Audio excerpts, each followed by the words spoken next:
Welcome, everybody. Welcome to another episode of Chatting About Fairmont. I'm Mom. Now, Brandon. Thank you for joining us again. Today's episode is being taped on March the 15th, and we want to talk about the first 3 weeks of Beyond the Gates. And in particular, I kind of look at the main characters and kind of focus on them. I will say that I've enjoyed watching it so far, and so I'm getting ready to begin diving deep on this. Brandon, what do you think so far? Oh, I've definitely been enjoying it and getting into this new soap world. Yep. It has been enjoyable.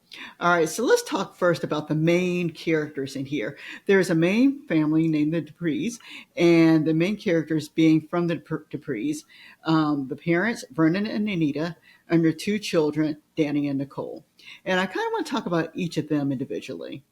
So first of all, I want to talk about Danny because Danny is by far the character they've given the most plots to at this point.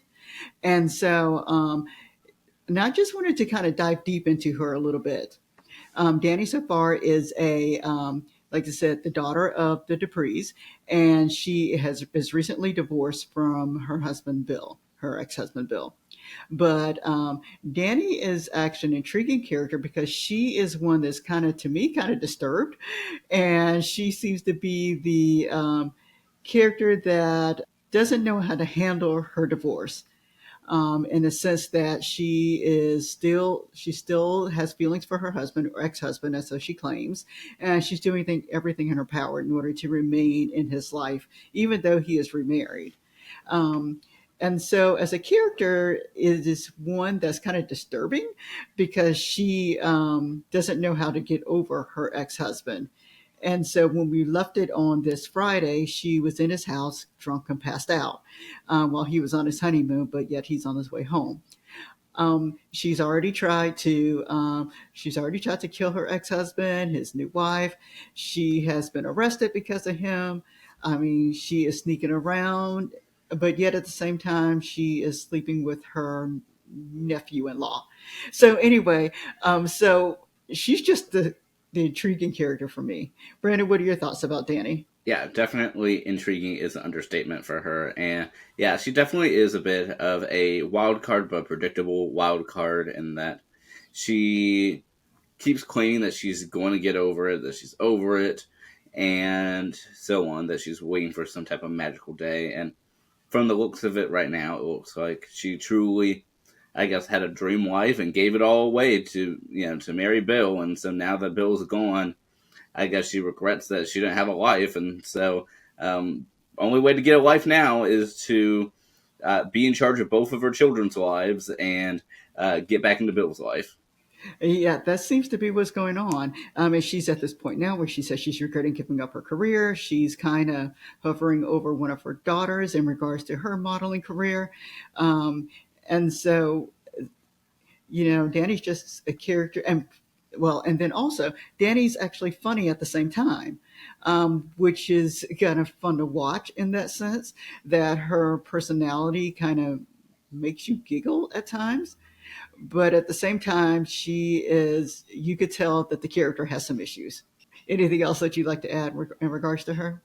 Oh, no, not at all. I mean, she is just such a intriguing character to watch, and definitely, as you mentioned before, she definitely has most of the stories right now. And I'm intrigued to see how the future stories progress, and if they will continue to keep her at the center. Yeah, and I'd like to see her characterization progress beyond Bill because I want to see what else Danny has to offer. Right now, that's all they're really focusing on. Now, in contrast, we have her sister Nicole, and Nicole is very calm. She's someone who enjoys working. She's a psychiatrist, and she's just won an award, and so Nicole seems to be, by appearance, to have her life together. She's happily married to Ted. Now they do talk about some hard times that they had previously, but it's very vague. Of course, it's a new soap opera, so it's very vague at this time period. Nicole has two kids. She has Ted, and she has Martin, and she has Kat as her two children. And so she seems to be. She appears to be a good mother, a good grandmother to her kids, to her grandchildren, And so the question for Nicole is, what is she hiding from me? We're already told, we're already been given information that her husband actually has had an affair with someone. Whether or not he's had more than one or just that one, we don't know at this time. So, but she appears at this point, for storyline purposes, does not know about this affair at this time, or nor is she aware that her husband has another child, or we believe has another child at this time period. Brandon, what are your thoughts? What are your thoughts about Nicole? Yeah, whereas Danny, I feel like stands out as the one that they want us to focus on. To me, I'm really focused on Nicole because I feel like she has the sort of untold story. Everyone in the show thus far has already been shown have a good side and a secret side, but we don't really know that much about Nicole, despite being one of the main four. And I don't deny that she has a major presence within these first 3 weeks, but her presence has been more of a supporting role, so to speak. So I'm intrigued to see what she has, in store, and even beyond just, of course, the soap opera Dark Secrets. I mean, I'm intrigued to sort of see how her character progresses because even we saw her just a week ago agreeing with her son-in-law Smitty over her actual son. Yeah, her children are pretty interesting. At a later time, we'll talk about Martin, who is her son. He's a congressman married to Smitty. And I will say, out of all the children that are on there, I like, I don't want to say I like Martin, I like Smitty. And so, he I find interesting, and I can't wait to see what kind of storyline they give him a little later.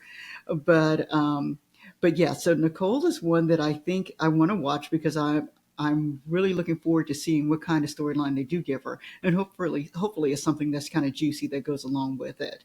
And I'm also looking forward to her reaction when she realizes that Ted did have an affair and that Ted does have potentially a daughter. And then we also have this crazy lady who's kind of after, Ted also. And so those, Nicole's one to watch. Um, to speak about their parents, there would be Vernon and Anita. Right now, we don't know a lot about them. All we know is that Anita was a singer at one point in time, and we know that Vernon was in the Senate. And so they both had very great careers. They both have a lot of money at this time, and they seem to have a good life. They love their family, and they will do anything they can for their family. But the Dupree name means a lot, and so they will do everything to support that name and to make sure that it is seen in high regards in the public. I will say I did get a quick kick out of Vernon at some point in time because that's Clifton Davis, and they made a comment about saying "Amen," and I really like that they kind of threw that in there. And then I like that Vernon is actually he's supportive of Martin. However, at the same time, there seems to be a secret about Martin, and and so Vernon wants to do everything to kind of protect him and to make sure that he doesn't do more than he needs to do as a congressman. Brandon, do you agree or disagree with any of that?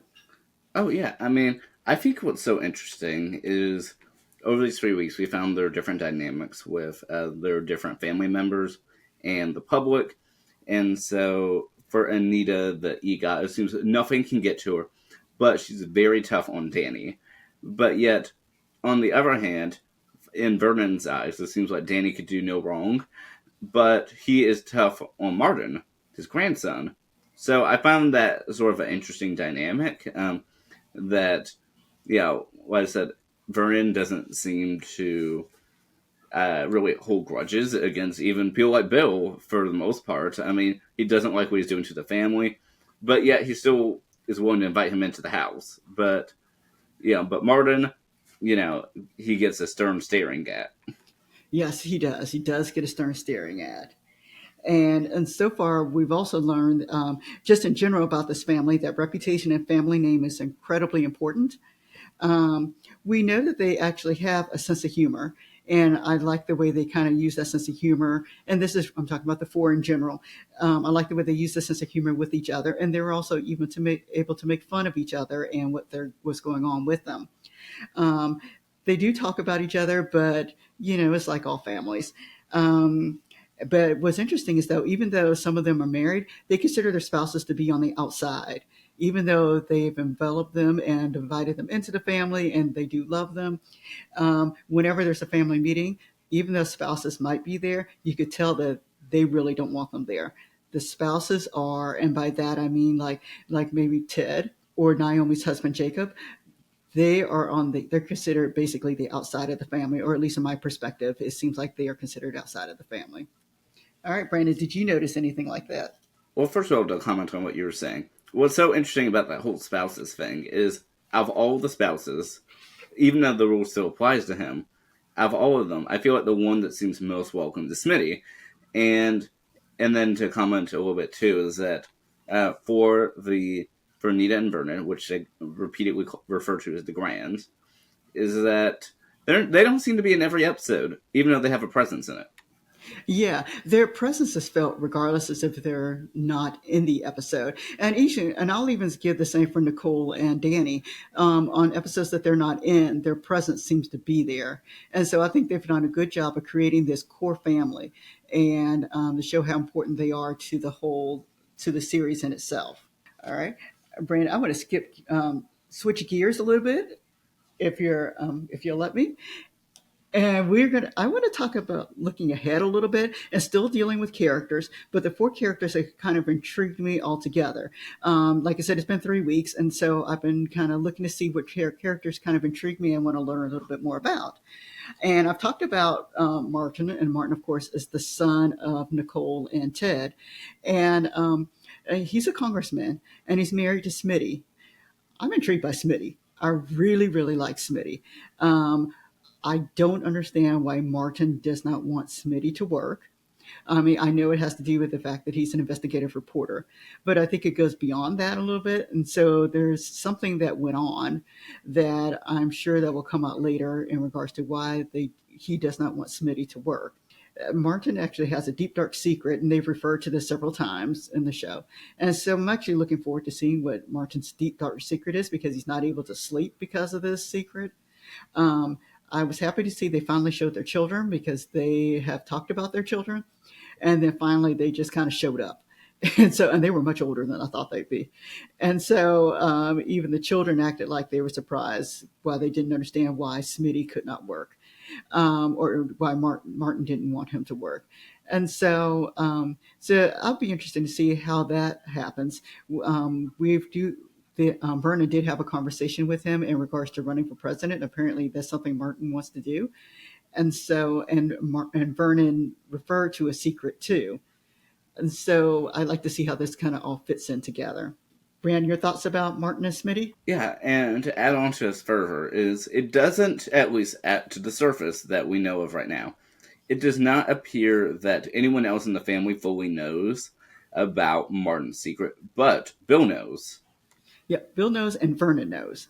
And I don't know how much Smitty knows. Smitty knows that he can't sleep, but I don't know how much Smitty knows either. Yeah, and to add on to it, while Smitty repeatedly asks Martin about his nightmares, Martin usually doesn't respond, is when the kids woke up because of Martin's nightmares. The kids seem kind of shocked, as if something's wrong, which makes me wonder how long have they been hiding this? How long have they been dealing with this? But how do they keep it away from the kids? Yep, very true, because he was very loud and woke the whole family up. All right. And then I want to switch gears. I mean, still talking about looking ahead for characters, but Ashley as a character. Ashley, when she first came on, I didn't know where she fit in. I really didn't. And a part of me still does not know where she fits in. But what I do like about Ashley is I like the attraction she has with Andre. They repeatedly, they've kind of mentioned this over and over and over again. But I do like the way they interact with each other.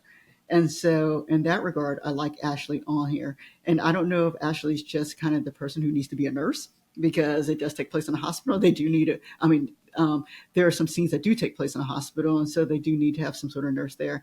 And but But I do like Ashley, and I'd like to see where they want to take her character, and even beyond she and Andre. I know that she has a boyfriend or whatever, the guy, and I can't remember his name, whatever he is to her. I would like to see what else they plan to do with Ashley.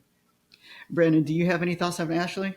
Yeah, I mean, her and Gavin, I think, they're an interesting duo in the sense that both of them seem to want to help others, but they don't seem to understand each other's professions. But something's definitely going on with them. Question is, what is that? Fully, definitely, of course, the attraction with Andre really does not help the case, but it seemed as if there was something going on with them even before that. But what that is, I'm not sure. But I will say on, I believe, Friday's episode, Friday the 14th of March, is that I love I guess, the nightmare that Gavin had about Andre getting together with Ashley and having a cat named Gavin. Yeah, yes. And then we go from there to Eva. Eva has just been introduced, and she is working for Nicole and Ted at this time. Eva is supposedly the daughter of Ted. Ted does not know that, but Kat, who is Nicole's daughter, does not like Eva. But anyway, Eva's been kind of brought in to help Nicole at work, and so she was sent in by her. We think is her mother, maybe. We'll have to see how that kind of goes. But the mother's kind of crazy anyway, when she has three different names. But regardless of that, Eva being front and center has been kind of interesting to watch because she's imagining herself being Ted's daughter. She believes she's part. She in her mind, I think, is kind of picturing herself as being part of the family there. But all this is kind of going through her mind. At the same time, Eva's intriguing because her mother was getting ready to crash a party for Nicole, and she had her mother taken out of the party. And that I found kind of interesting because I really thought Ted was the one who would have taken the mother out of the party, and discreetly though, but taken her out. And so it'll be interesting to see what they do with Eva and how Nicole reacts to Eva coming on board, being stated that this is Ted's daughter. All right, Brandon, what are your thoughts on Eva? Well, first of all, in regards to Nicole, I feel as if, just my gut instinct is that if and whenever Nicole finds out about Eva, I feel like she would accept Eva no problem. And I feel like, in the same regard that she accepts Smitty, and I feel like she would just much more easily just get rid of Ted and Martin. But that's just me speaking. But nevertheless, though, I'm very intrigued with Eva, especially in relation to her mother, that she on and off refers to as mom, Leslie, if that's even her name. Or Leslie that goes by, that's also Dana, that also is Sherry. yes, yes, the lady with a lot of names. And then the next character that I want to talk about, and I'm going to group them as a couple, kind of like I did with Congressman Martin and Smitty, would be Naomi and Jacob. I don't know why, but I kind of like both of them. And so, and then Naomi is Danny's daughter, and Naomi is married to Jacob, who's a police officer. And Jacob had the hard task of arresting Danny in one of the episodes. And then, of course, releasing her later when Bill dropped the charges. But regardless of all that, I kind of like them as a couple. And I like Jacob as a police officer. It seems like he's a good guy, and that he's trying to do his job. And they seem like a nice couple. So I would like to see where this kind of leads, and to see what they're going to do with them, because as we know, soap operas don't always have the good couples, and so I'd like to see what kind of secrets they have. Right now, I just think they're kind of a nice pair to watch. And so that's why I'm kind of intrigued by them, because they are a nice pair to watch. Brad, do you have someone else you'd like to put in that place, or are you intrigued by them also? No, I mean, I really like them as a couple, and I hope that they do stick around. And what I find interesting, two notes about that is, one, we established two parts of his story, within these first 3 weeks. He has a brand new partner, a legendary detective, that doesn't seem to think much of him, so maybe he's going to try to prove him wrong, in a coming episode. And then his father is chief of police. Yes, and I thought that was interesting that they brought that up. So I'm wondering how all that dynamic is going to work with this particular with Jacob. Yeah, I definitely am. And to circle back a little bit to what you're saying about Eva, I find it interesting that she's having a current flirtation with her potentially cousin Andre. Yeah, same here, same here. And we'll talk about Andre at a later time period. I do like Andre. I will say I like Andre on the show. I just think Andre is probably a whole episode in itself because he's got some layers to him that kind of need to be peeled back. Oh, absolutely. Yes. All right, Brandon. Are there, and for this particular episode, like I said, I just wanted to talk about some of the characterization, what we've seen, and some of our thoughts after the first watching for the first 3 weeks. And so, Brandon, is there anything else you want to tackle on this episode? Well, I want to circle back just a little bit to Leslie. And, Okay. I am just so really intrigued by her dynamic, but her dynamic with Eva especially, that I kind of hope that they don't solve it all like within a week, that they sort of just not let it linger to the point of it gets old, but rather just sort of, let us grow in our intrigue and get more details. So that way we can get a little bit more. I don't know. I kind of want it to the big reveal whenever that happens to be a real payoff and not happen too quickly. Yeah, I agree too. I agree. I do want them to kind of reveal slowly with her because she is crazy to see how it goes, and at the same time because she already has already tried to run over someone, and then and it'll be interesting to see what her so-called friends think of her later in regards to what she's done, and to see how Ted is able to try to weasel himself out of this mess. And what's Yeah. interesting all about it is that even though it doesn't appear that she's ever met Danny, is that apparently her and her friends are Danny fan club members. Yeah, yeah, that's true. Well, I think everyone's a Danny fan club member. Uh, well, we thank everybody for watching today. Let us know your thoughts. If you have any thoughts about any of these characters on Beyond the Gates, let us know. And until next time, we'll be chatting about Fairmont. But have a great day, everybody. We'll see you next time. All right, bye bye.